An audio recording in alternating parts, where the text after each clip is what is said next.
దేశవ్యాప్తంగా ప్రధాని నరేంద్ర మోదీ, హోంమంత్రి అమిత్ షా రాజకీయ దురుద్దేశంతో క్రిస్టియన్, మైనార్టీ, ముస్లింల ఓట్లు తొలగించాలని కుట్రపూరితంగా ప్రత్యేక సమగ్ర సవరణ ఎస్ఐఆర్ ను చేపట్టిందని కాంగ్రెస్ రాజమహేంద్రవరం పార్లమెంట్ కోఆర్డినేటర్ టీకే విశ్వేశ్వర్ రెడ్డి ఆగ్రహం వ్యక్తం చేశారు. స్థానిక మున్సిపల్ కాలనీలో ఉన్న కాంగ్రెస్ పార్టీ కార్యాలయంలో గురువారం జిల్లాలోని అసెంబ్లీ కోఆర్డినేటర్లకు ఎస్ఐఆర్ ప్రక్రియపై అవగాహన కార్యక్రమాన్ని నిర్వహించారు.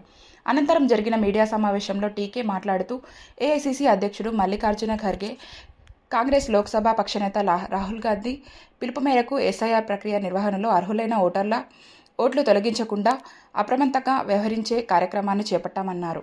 దీనికి సంబంధించిన మెటీరియల్ను కూడా అందించామని, ప్రజలు ఎటువంటి ఇబ్బందినైనా వారి దృష్టికి తేవాలని సూచించారు. అర్బన్ జిల్లా అధ్యక్షుడు బాలేపల్లి మురళీధర్ మాట్లాడుతూ బీజేపీ ఓటు చోరీ, సీటు చోరీ వరకు అన్ని అక్రమాలు చేస్తోందని ఆరోపించారు. ప్రజలు తమ ఓట్లను జాగ్రత్తగా కాపాడుకోవాలని, ఇండియా కూటమి పార్టీలు కూడా కలిసి రావాలని కోరారు. ఈ కార్యక్రమంలో కాంగ్రెస్ కోఆర్డినేటర్లు మార్టిన్ లూథర్, మేడవరపు భద్రందొర, యేసు, తడాల కొండరాజు, పార్టీ నాయకులు ఆకుల సూర్య, భాగ్యలక్ష్మి, చిన్నం మురళీకృష్ణ, సింధియారాణి, బర్రె సుబ్రహ్మణ్యం తదితరులు పాల్గొన్నారు.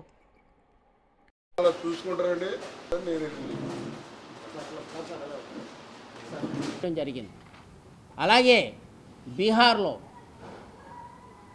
సుమారుగా 59 లక్షలు, అలాగే ఆఖరికి తెలంగాణలో నిన్న కూడా మొన్నటి వరకు తెలంగాణలో కూడా సుమారుగా 49 లక్షలు, అలాగే తెలంగాణలో 50 లక్షల పైబడి, ఇలాగా వీరందరూ కూడా ఓట్లను తొలగిస్తూ ఉన్నారు. యూపీలో అయితే సుమారు 2 కోట్ల చిల్లర వారు తొలగించడం జరిగింది. దీనికి ముఖ్య కారణం ఏంటంటే ఈ బీజేపీ ప్రభుత్వం వారి యొక్క మతతత్వ ఆలోచనతో ఈ దేశంలో ఉన్నటువంటి ముస్లింలు, అలాగే క్రైస్తవ మైనార్టీలను అధికారానికి, రాజకీయానికి దూరం చేయాలనే ఆలోచనతో వారు ముందుకు వెళుతూ ఉన్నారు. అయితే మా రాహుల్ గాంధీ గారి ఆధ్వర్యంలో, మా మల్లికార్జున ఖర్గే గారి యొక్క ఆధ్వర్యంలో మేమంతా కూడా దీనిని తిప్పికొట్టాలనే ఉద్దేశంతో మేము ముందుకు వెళుతూ, మేము కూడా మా పార్టీ తరఫున ఈ బిఎల్ఓస్ సమగ్ర సర్వేకి వెళ్ళేటటువంటి బిఎల్ఎస్ఓకి అనుసంధానంగా బిఏఎల్ఏలను అంటే బూత్ లెవెల్ ఏజెంట్లను నియమిస్తూ, అలాగే మేము ఇందులో జరిగే పొరపాట్లు ఏమని అంటే వారు నిజమైన లబ్ధిదారులను తొలగిస్తే దానిపైన మేము పోరాటం చేయటం కొరకు ఆలోచనతో ముందుకెళ్తూ ఉన్నాము. ఆఫీసర్ని తీసుకొచ్చి ఈ వార్డులో బిఎల్ వేస్తారు, అది ఎవడాలకు తెలియదు. కాబట్టి ఆ ఏరియాలో ఉన్నటువంటి మన అసెంబ్లీ కోఆర్డినేటర్ కానీ బిఎల్ఏ కానీ వాళ్ళతో పాటు వెళ్తే కరెక్టే మనోడు వచ్చాడు కదా అనే ఉద్దేశంతో వాళ్ళ ఎన్యూమరేషన్ ఫారం పూర్తి చేయడం జరుగుతుంది.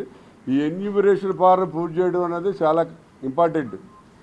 అలాగే ఆల్రెడీ 2002లో కనుక వాళ్ళు వాటర్గా ఉండి ఉన్నట్లయితే వాళ్ళు ఎన్ని డీటెయిల్ అక్కర్లేదు, ఒక ఆధార్ ఫోటోస్టాట్, ఒక ఫోటో ఇస్తే సరిపోద్ది.